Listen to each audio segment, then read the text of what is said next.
ce soir pour la guérison de mon fils. Avant de dire quoi que ce soit, je voudrais dire comment est-ce que je parle avec beaucoup d'amour de S-Factor, parce que je ne pouvais pas imaginer qu'un produit comme ça existait. Alors la première personne que je vais remercier avant mon témoignage, c'est mon hotline, M. Ambiana Thomas. Si vous pouvez applaudir pour lui, parce que s'il n'avait pas existé, est-ce qu'il peut se lever pour qu'on le voit, M. Ambiana Thomas. Voilà, donc mon fils tombe malade vers la fin de l'année 2018. Tout ce qu'on faisait, la situation ne faisait que s'empirer. Tout ce qu'on faisait à l'hôpital, et à la cité des Palmiers, parce que j'habite à la cité des Palmiers, le médecin me dit qu'il faut que je change d'hôpital. Et c'est comme ça qu'un matin, il était affaibli. Je l'avais ramené à la maison. Il était très affaibli. Alors j'ai même eu peur. Je lui dis, où on est là, on va aller à l'hôpital. Et c'était un dimanche. Quand on va à l'hôpital, on nous envoie directement aux urgences, vu le cas de l'enfant. Et c'est comme ça qu'on lui fait... Il ne respirait pas bien. On le met sous oxygène en réanimation. On l'a mis en réanimation pratiquement 1 semaine et demie. Vous pouvez imaginer le prix de l'oxygène à l'hôpital général. Ok. Quand on commence donc à faire les premiers diagnostics, on nous amène en salle la médecine C. Et là-bas, les premiers résultats qui tombent, le pneumologue me dit, Madame, le cas de l'enfant est très sérieux. Curieusement, je n'ai pas paniqué. Et puis, il continue les examens. Le cancérologue arrive, le cancérologue de l'hôpital général, je préfère taire le nom. Il vient, il me dit, Madame, votre enfant ne pourra pas vivre jusqu'au 7 janvier. Je lui dis, docteur, au-dessus de vous, il y a un médecin suprême. Ce médecin, c'est Dieu. Et je ne pense pas que mon fils va mourir, il va vivre. Alors, le lendemain, il répète ça à tous les autres médecins. Quand ils viennent pour la honte, le pneumologue me dit, Madame, vous avez eu le premier résultat? Je dis oui. Et il me dit, Général, viens avoir votre foi. Je dis, ma foi est inébranlable, docteur. Mon fils va vivre. Mais quand je le disais, c'était avec beaucoup de foi. Mais je ne savais pas d'où allait me venir la solution. J'appelle donc monsieur Ambiana, parce qu'il est mon oncle dans un autre réseau. Je l'appelle et je lui dis, comme tu vois là, je suis à l'hôpital.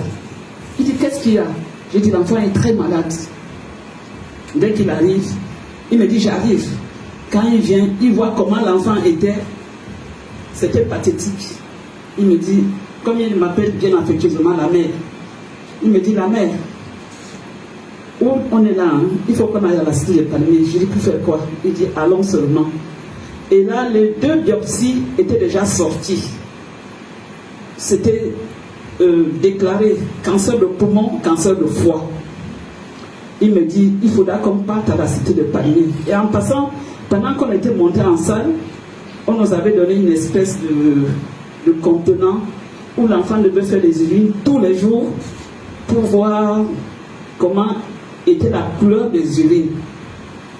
Les urines étaient orange, foncées, très foncées. Quand le médecin venait le matin, ils se regardaient entre eux. Ok, j'ai gardé mon calme.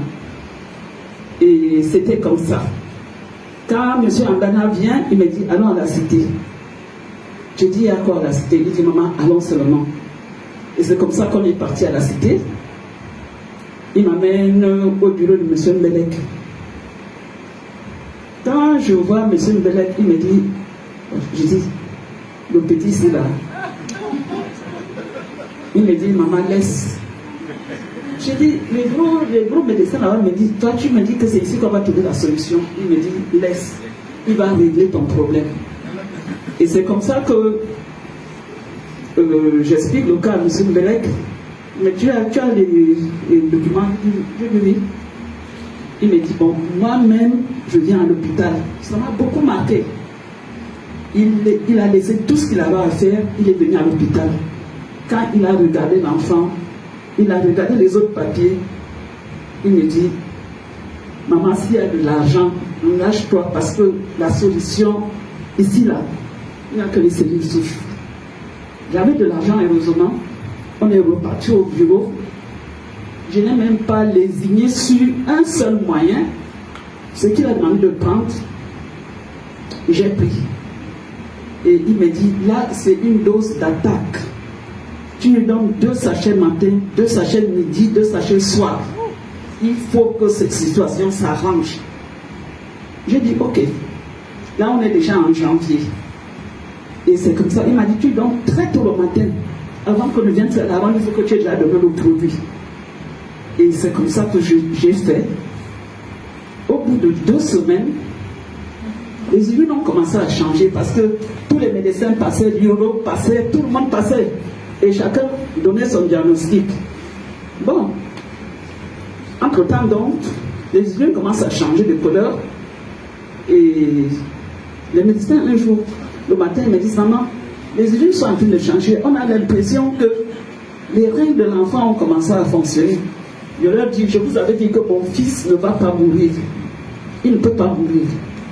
Au-dessus de vous, il y a un autre médecin. Il dit, on verra bien. Mais le 7 janvier était déjà passé. On était déjà vers le 15